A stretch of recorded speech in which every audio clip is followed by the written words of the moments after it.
All right. Hello. Welcome, everybody. I'm Todd Bohannon, educator here on the Grouper Moon Project. Welcome to our second live stream of 2026. Just to tell you a little bit about me, I'm a teacher in the US in Seattle, and I've been coming out to Little Cayman for the last 15 years working as an educator on the Grouper Moon Project. And it's so awesome to see all of you here joining us today. I'm going to pull some of you up on the screen just because it's fun. Here we go. If you turn your cameras on, then you'll be famous on the internet. All right. Well, welcome everyone. It's awesome to see you. If you see on the right of your screen, there's a couple of tabs. One of them is private chat. If you have any issues, you can type in the private chat any questions and I can help you there. While we're doing the live stream, keep your mics on mute. And then at the end, we'll open it up to questions and comments. All right, let's get started. Okay, so the full moon was Sunday, and as you guys know, the Nassau typically spawns between 3 and 10 days after the full moon. So spawning can happen anytime. And DOE and reef researchers have been out on the spag just this morning and just literally walked back into the house from diving on the aggregation. And I'm excited to introduce you guys to all of them and so they can share with you their experience. And yeah, the first person we're going to invite is Dr. Bryce Simmons. Hi, Bryce. Hi, everybody. All right. Hi. Okay, let's get you front and center. So before we get into what's going on out there, could you explain to everyone who you are and what your role is on the project? Sure. My name is Bryce Simmons. I am a professor at Scripps Institution of Oceanography, which is in UC San Diego, University of California, San Diego, of course, San Diego, California, which is very far, of course, from here. But I've been participating in this project for the past 25 years, more or less. 24 years, and I play one of the leadership roles of the project. So I help to coordinate the research, work with scientists at the Department of Environment and scientists with Reef. And one of the cool things about the Grouper Moon Project is it's not just one institution that runs things, it's a big cooperative. We all work together between the Department of Environment, between the Reef Environmental Education Foundation, and also between academic partners like myself. Sure. That's so amazing. How long have you been working on this project?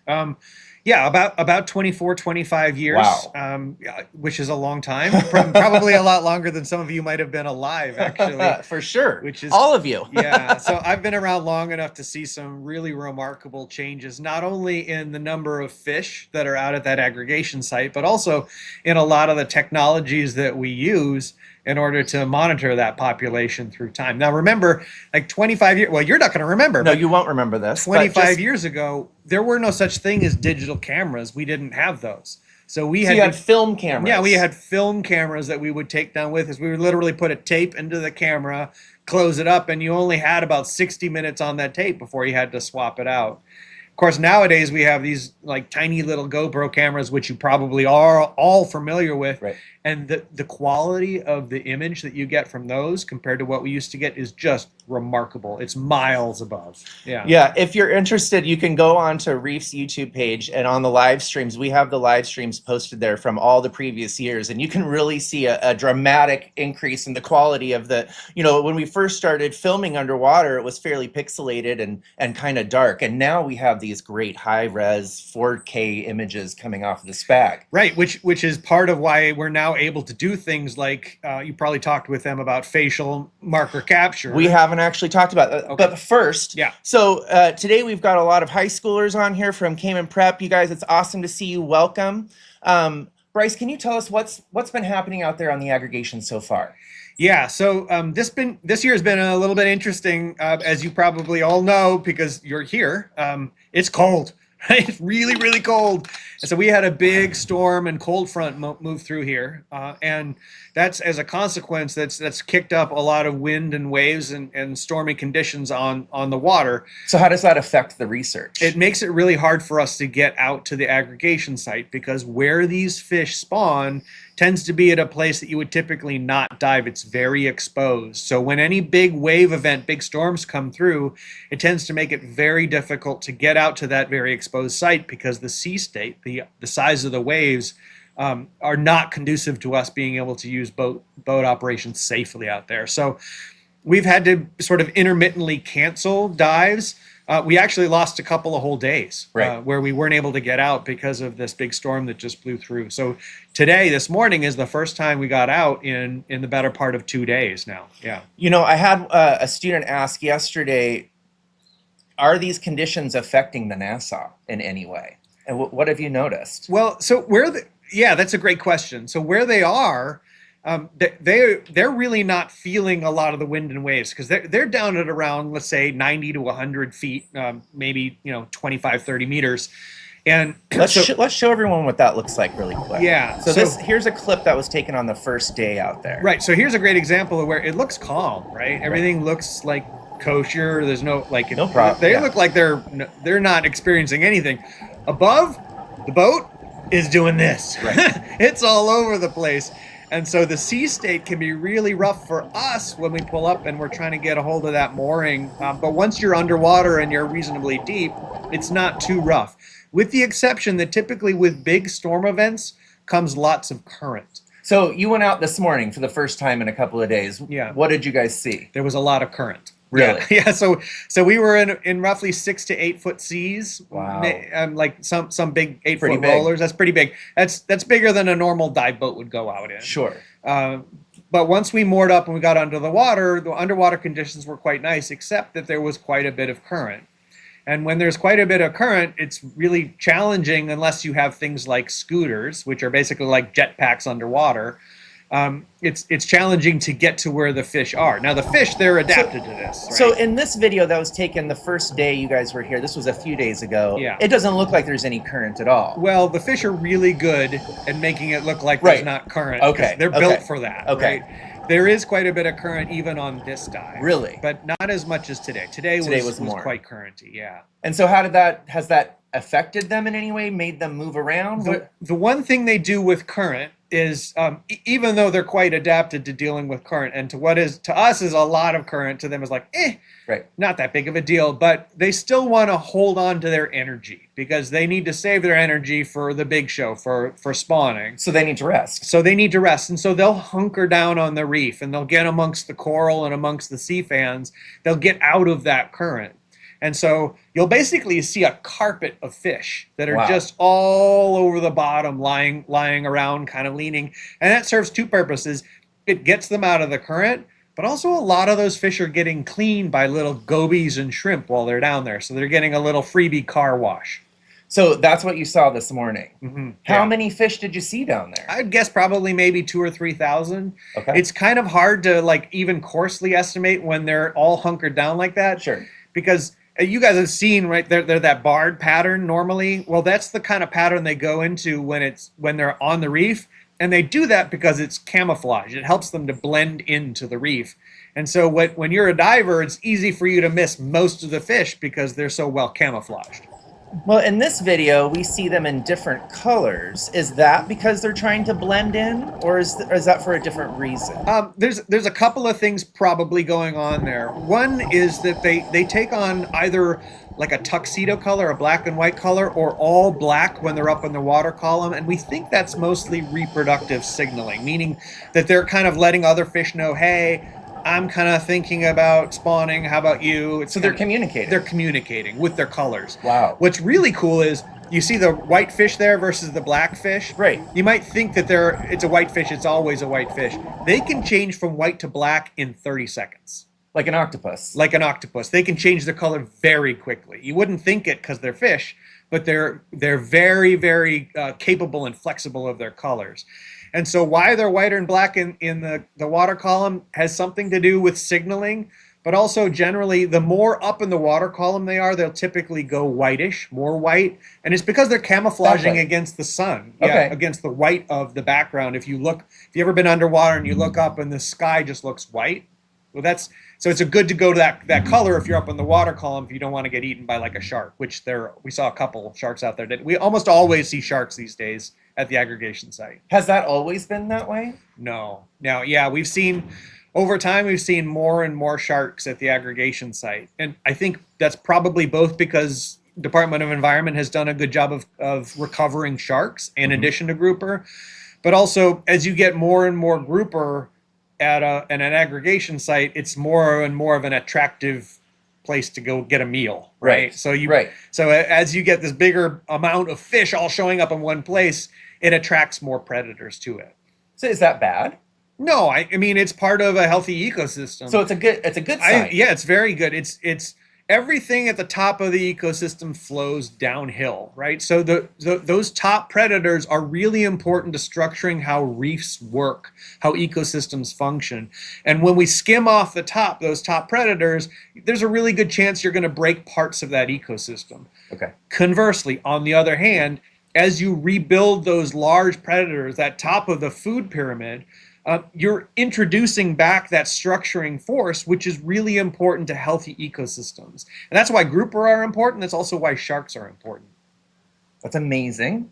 I wanted to talk two other things. I want to hear a little bit about your story, how you got here, but also what are some of the big changes that are happening this year on the project? I know in the past we've always done tagging of the fish in order to count them, and students are always asking, how do you count the fish? Yeah. And can you talk a little bit about the strategies that you've used, the technologies that we've used, and how that's progressed over time?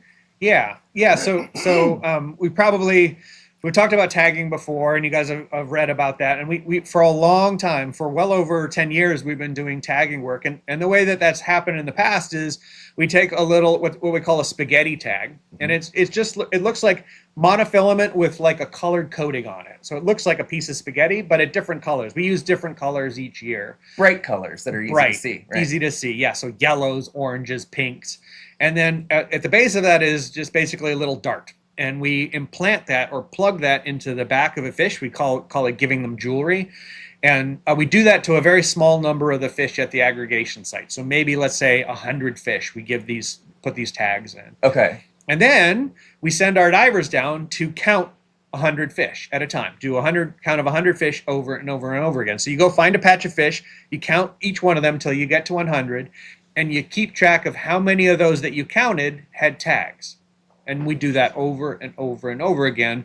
Each diver does multiple counts of 100 fish. And over the course of 5 days, we get many, many counts of 100. Okay. Now, let's say on average, 10 out of those 100 that we count, on average, that's how many we're getting in our counts. Okay. So what we can say with that is that, well, if 10 out of 100 fish have tags on average, it must be the case that we've tagged 10% of the population. Sure. Right. And so if we know we've tagged 10% of the population and we've put 100 tags out, well, that must mean that 100 is 10% of the population. And if that's true, that must mean that the population is 1,000. Right. So it's a little bit of math, but not complicated, right? That's what's called a Lincoln-Peterson estimator. It's a marker capture tool, math tool that we use in order to estimate a population size.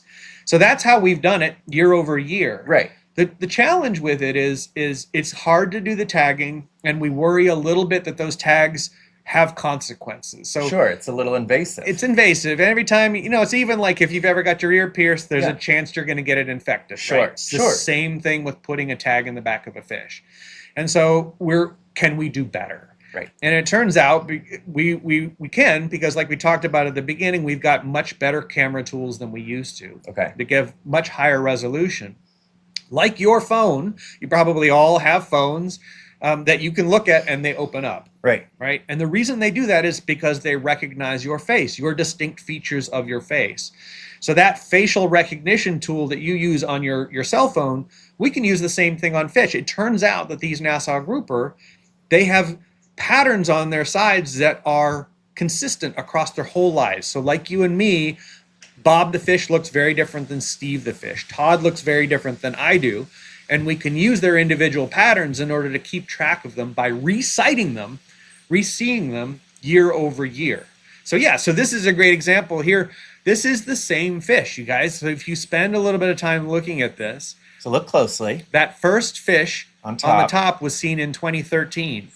7 years later, in 2019, we see this same fish. And if you start to hone in or zoom in on some of those little dots, right? I don't know. Can I, if I do marker or pointers, can they It see won't, no. Okay. Well, You can see that there's 2 red dots on each of those fish if you look closely. yeah. Right? Now, those dots are important too, because in addition to the unique markings on these fish, right. which allow us to keep track of the same individual, those laser dots, those 2 laser dots, are part of another tool that we use here, which is a laser caliper system. And we know those dots are exactly 20 centimeters apart. Okay. And if we know those dots are 27 centimeters apart, then we can estimate the full size of the fish as long as we can find its nose and tail. So you can find the same fish just by looking at the pattern, and you can also see how much it's grown. Exactly. Yeah. So once we move to is it tagged yes or no, which doesn't tell us anything about individuals, to this facial pattern recognition, now we can keep track of individual fish like Bob or Sarah or Joe. And because of that, we can estimate things like individual growth rates, how many times, over how many months a fish might visit, how long, over how many days it stays, and does that change as a function of how big they are? These are all interesting and important questions we couldn't previously answer, but now with this marker capture, this facial recognition, we can. Now, do you think that your counts, the official counts of the aggregation, are going to change as you've moved from the Floyd tag strategy to this facial recognition strategy? In my mind, it seems like the facial recognition would be more accurate, less likely to recount a fish or something like that. It will ultimately, it will be much more accurate, because now instead of only tagging 100 fish, we can, us divers going down with a good quality GoPro camera, we can get maybe 100 individual fish faces every dive. And over the course of an aggregation season, as long as we're able to get in the water regularly, we can get thousands and thousands of faces. So we get way more data. Wow. And once we put all of that into a population model, we can do marker capture. Did we see the same fish year over year? But we can also estimate things like growth rates, mortality rates, like how likely it is for one individual to die from one year to the next. All of these important questions to do population estimation well. Now, could you tell everyone, you've been working on this for a long time. You're now a professor at Scripps. What if some of these students are thinking, marine biology is for me? This is something I'm interested in. Can you tell everyone kind of what your pathway was to getting here? Sure. How did you get interested, and what were the steps that you took? Yeah, so like you, I was once young. And I was interested in marine biology from a pretty young age. I'd say, maybe 10 years old. We grew up going to the Florida Keys and diving on Caribbean reefs. Wow. And so it was my experience all growing up to be out on Caribbean reefs like here. And so I really enjoyed that. And I decided from a young age that this is what I wanted to do.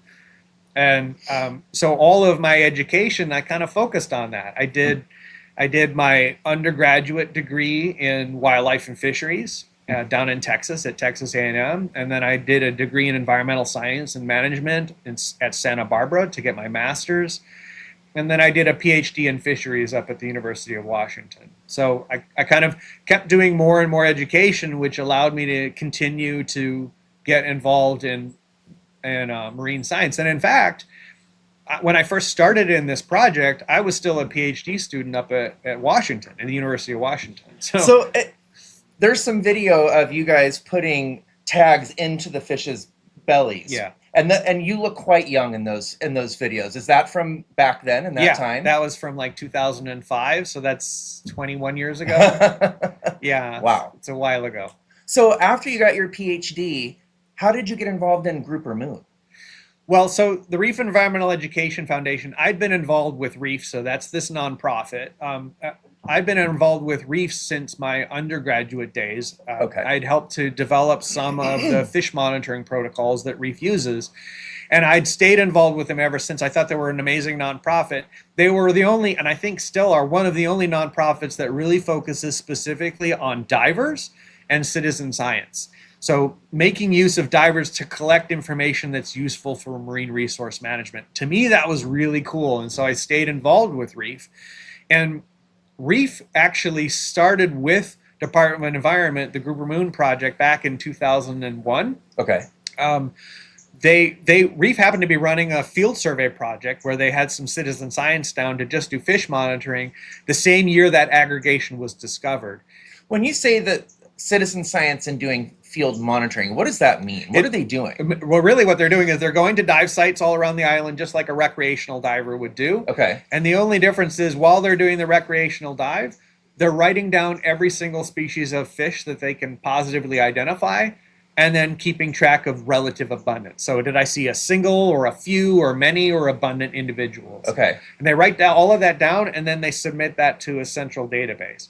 Back then, that was on scan forms, right? Not on computer. Not on computers. Wow. Wow. But nowadays you can do all of that online. Online. And so, but that database, even for the Cayman Islands, that goes back to 1993. So it is an exceptionally long-term monitoring.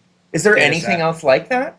Or is that pretty unique? It's very unique, especially in the Caribbean. And is that something that high school students could do if they took the class? Because I believe you can take classes online and you can get the information and you can actually go and start doing that yourself. 100%. And you don't need to be an expert to collect the data. So if you can identify a single fish, you can collect data. And we can account for levels of expertise and different amount of experience with analysis after the fact. So it doesn't matter if you don't have a ton of experience. Okay. Any experience at all is okay. So you got to start somewhere, we always say. So start. And why is this important to do this work? Because when you have many eyes in the water capturing information, you can actually usually do a lot better than just a few very skilled eyes. So take, for instance, let's say Caribbean reef sharks. Most of you here, even if you're not fish ID experts, you know what a shark is. Right. And you can write it down and you report it, and we're going to trust that you saw a shark if you say you saw a shark. If sharks are rare. So we have a Department of Environment, a couple of experts that are shark biologists here in the Department of Environment. They're joining us on our dives.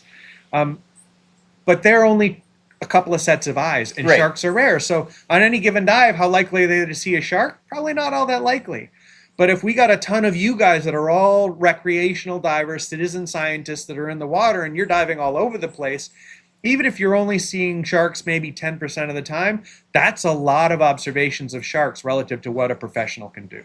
Now, what if you're not a diver? What if you're just a snorkeler? Can you still do it? Still, you can do it. Yep. Really? Yeah, there's a category for snorkeling. So, yep, you can. It's the only way you can't do it is on a glass bottom boat. That's not allowed. But snorkeling, yes. So, before we move on to our next person, can you share a little bit? You've been here from the beginning of this project. What are some of the big changes that have happened that you've seen over time? Well, we've seen a lot more fish than we used to.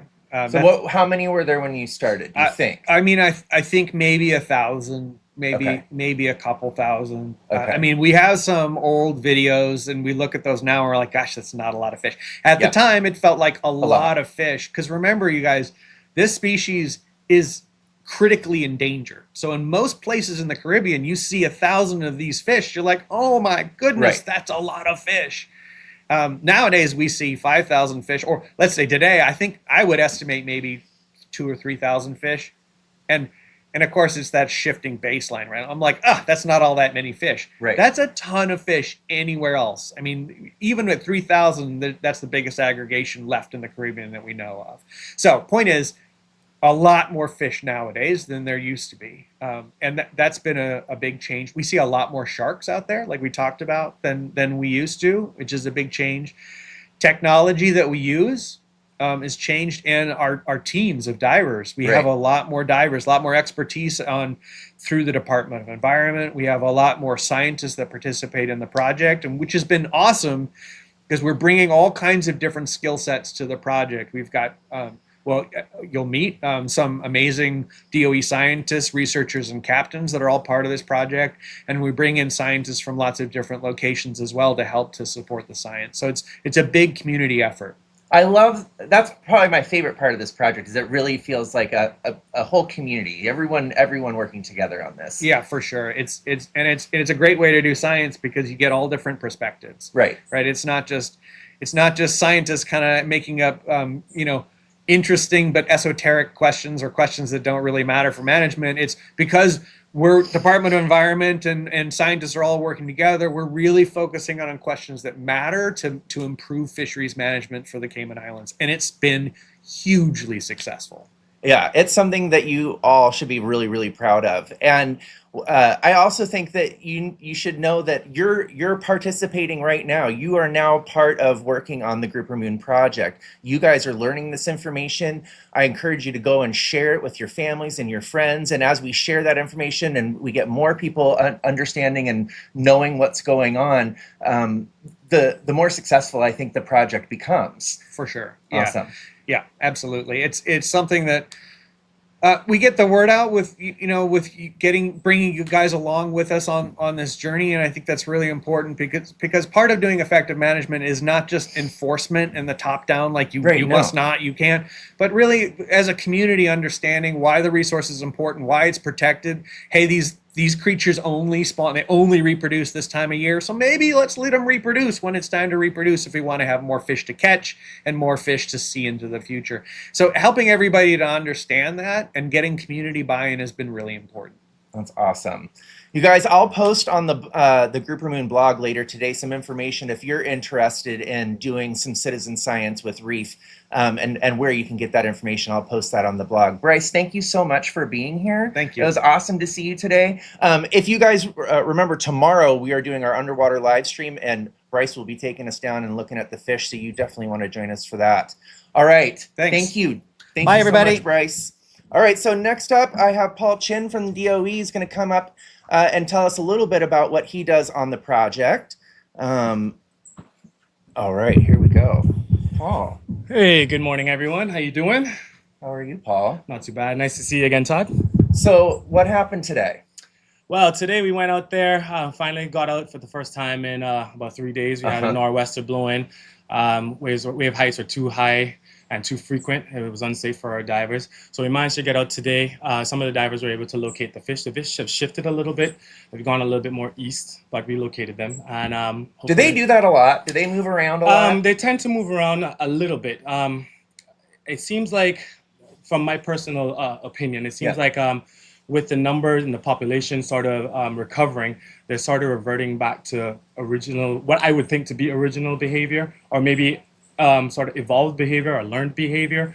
It also could do with the currents and the direction they're going and the strength of the current. They tend to release their gametes upstream. I see. So there's a lot of variables that seem to affect where they're located and why they're located. And actually, as a matter of fact, after going to talk with Dr. Bryce Simmons, he actually answered a question that I wasn't able to answer up until a couple of days ago, where he said that it could be something cultural, where the fish have forgotten how to go, or have gotten to the point where if they go to a certain site, repercussions could happen, so they now move to another site. So it could just be a lot of different things that cause fish to move from where they are to move to other places.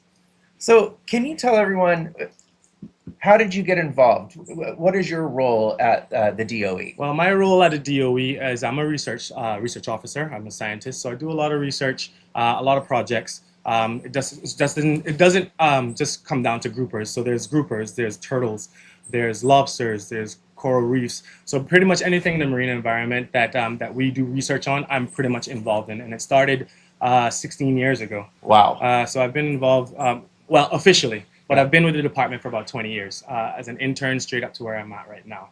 So how did that get started? What does the pathway look like? If any of our students that are here with us today are thinking maybe this is something I want to do, maybe if you could share a little bit about the steps you took along the way to getting to be here, they could see themselves doing that. Yeah, no right? problem. I mean, do we have John Gray on here with us? I believe so. If we have any classes from John Gray, hey, how you doing, guys? I actually went to John Gray, so I sat in those seats that you guys sat in at some point. Actually, I didn't even know that I was going to do marine biology at one point. I was actually going to be a mechanical engineer. Unfortunately for me, I joined a volunteer organization that collected data for the World Wildlife Organization. And then I went underwater, saw a seahorse for the first time. That seahorse just happened to be pregnant. And then lo and behold, I found out that the pregnant seahorses are actually the males. So after that, I realized everything is upside down, and it piqued my interest. So if you guys are in high school right now and you like the ocean, I say the first sort of thing you want to do is get familiar with diving and diving profiles. Get as highly certified as you can. Get some dives under your belt. If you have access to boats, learn how boats operate, how to be on a boat, how to help out on deck with the boat. Right. Just whatever you can. Do the things that you love. I'm not saying that you have to go in that particular direction. Sure. In science. There's oceanography. There's people who study the currents and the waves and the direction and the winds and so forth. But my advice to anyone who wants to pursue anything in marine biology, just learn the different aspects or the different areas in marine biology, find out what piques your interest, and then just go for it. Wow. Yeah. So the project has just started. What does the day typically look like for a research assistant like you on the Grouper Moon project? So what it entails of, we do 3 dives a day. 3 3 dives a day. Wow. And from my crew and my colleagues, we're only allowed to dive 2 dives out of the 3 for safety purposes. Okay. And just the dive tables and so forth. We just want to make sure everyone has enough time in between dives and so forth.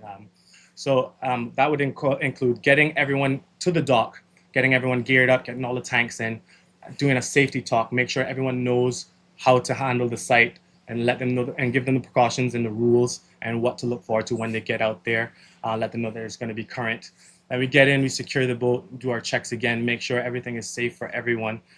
So my role is just to make sure that the project runs smoothly. I've started taking a role from helping out with the project to almost spearheading it. Yeah. So I'm now starting to slowly take the reins of the project from a DOE standpoint and in collaboration with Reef. So it took a few years. I've been on the SPAC for 18 years.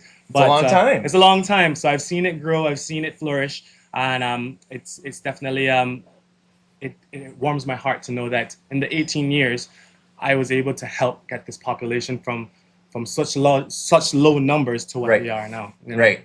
Where the number? What do we think the numbers are now? I think last estimation was about 12 to 15,000, I believe. From what I can remember, I think that's a lot. That is a lot. From that's a lot from 1 or 2,000. From 1 or 2,000, exactly. And actually, just a few years ago, Dr. Steve Giddings and I ended up going down to the BRAC, and we located the BRAC SPAG. After many years, we thought that the population of that was decimated as well. So they're making a recovery as well. So that's another success story on both islands. Wow. Yeah. And I mean, that's, I would assume, a result of the work that we've all been doing here on this project.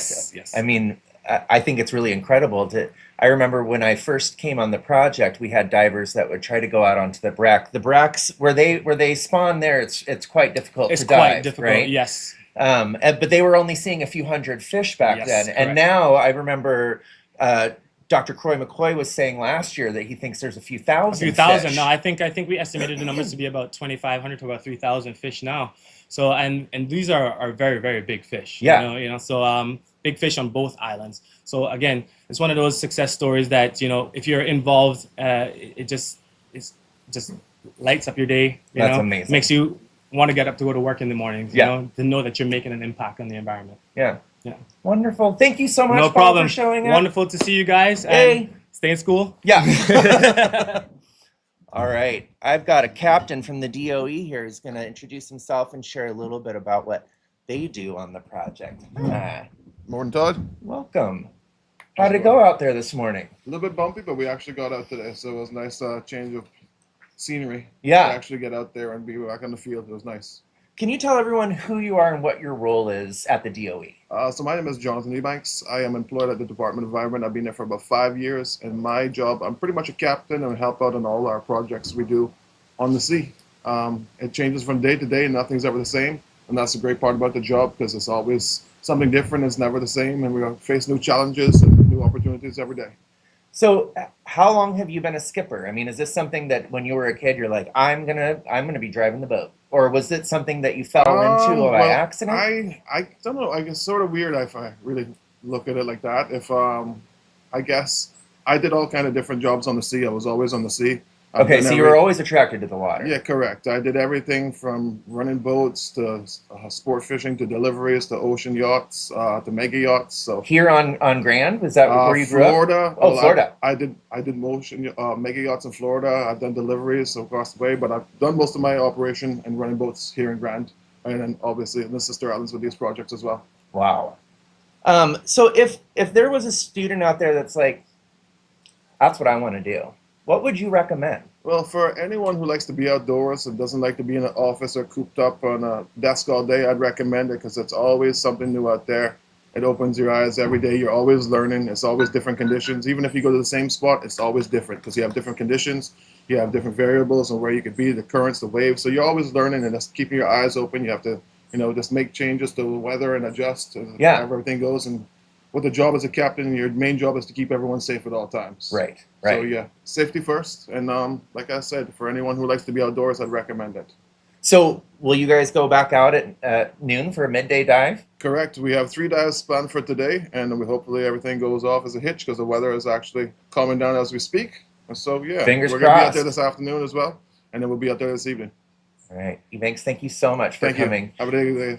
You guys say bye. Bye. All right, so I've got a really amazing video clip to share with you guys, but there is someone that took that video clip that I want to introduce you to. Is that okay, Wave? Yeah. Come on over.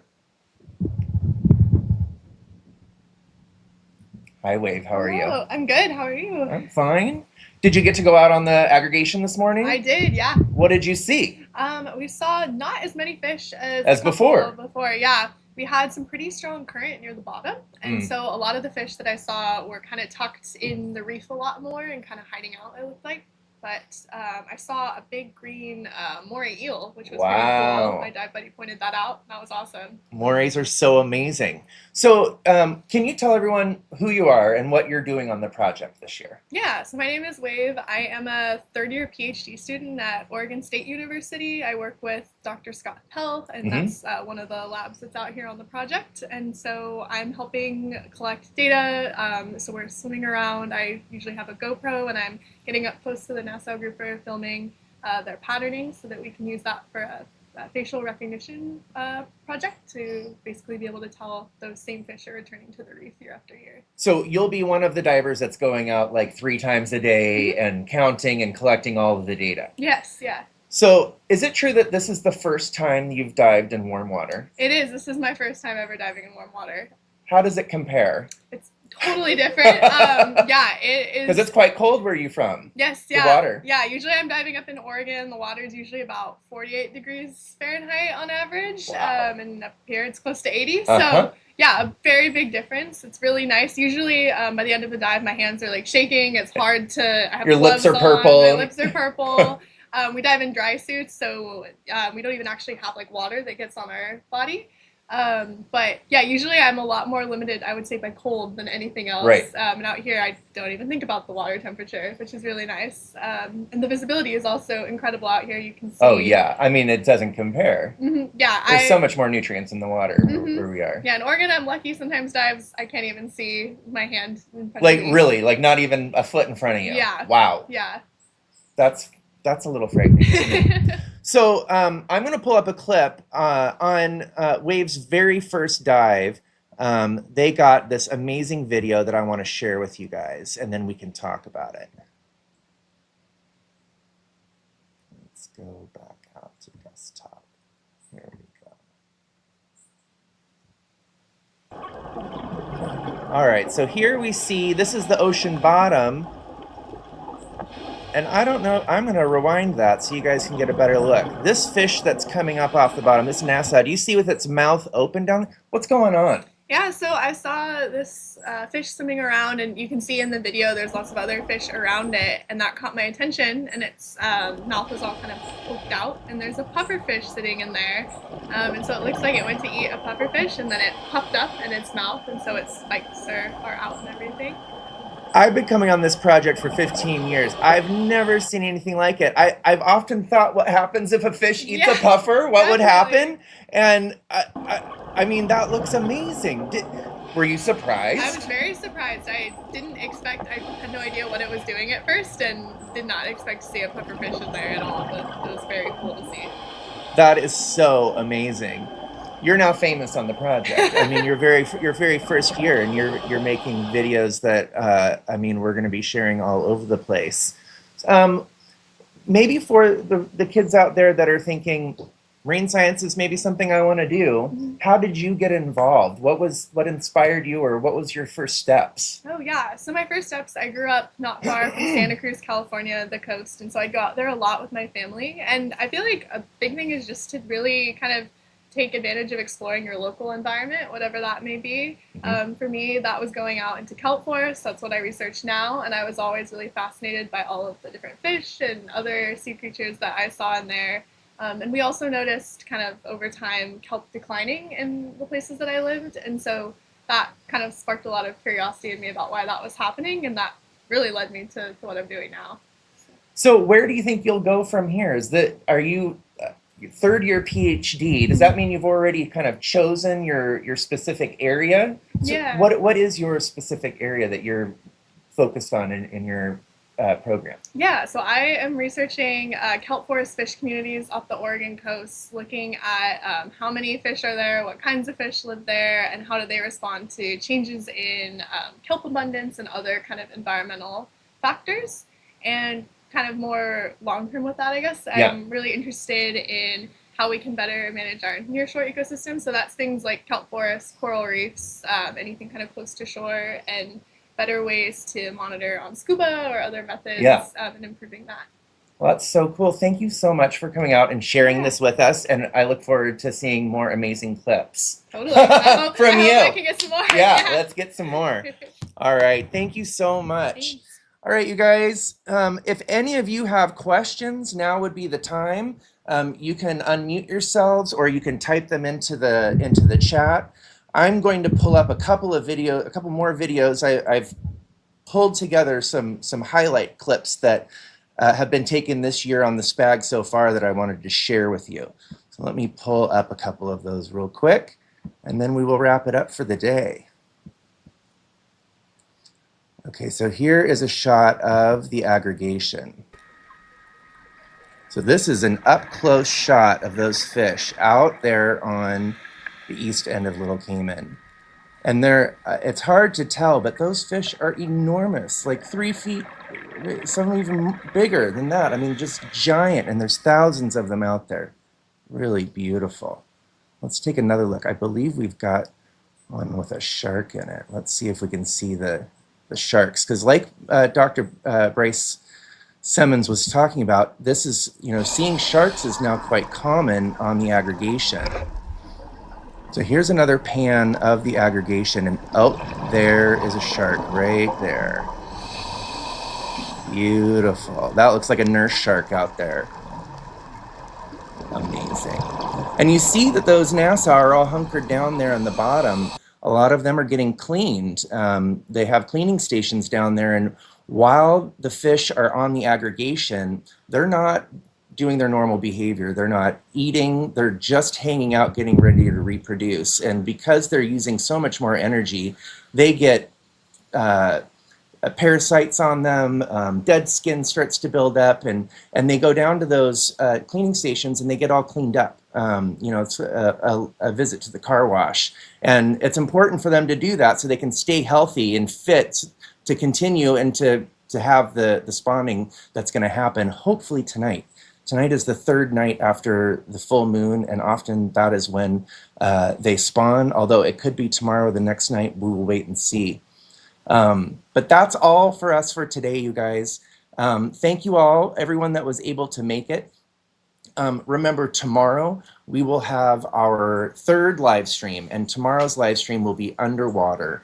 Dr. Bryce Simmons will be wearing an AGA face mask and is going to go under the water, and we'll be talking to you and sharing all of the amazing stuff that's down there. You're going to get to go on a dive in your classroom. It'll be amazing. And one last thing, remember to check out the Grouper Moon blog. All of your teachers have the link for that, and I'm posting all sorts of videos and pictures and behind the scenes stuff on the Grouper Moon project. So be sure to check all that out. And we will see you guys tomorrow on the Grouper Moon project. Have a great day. See ya.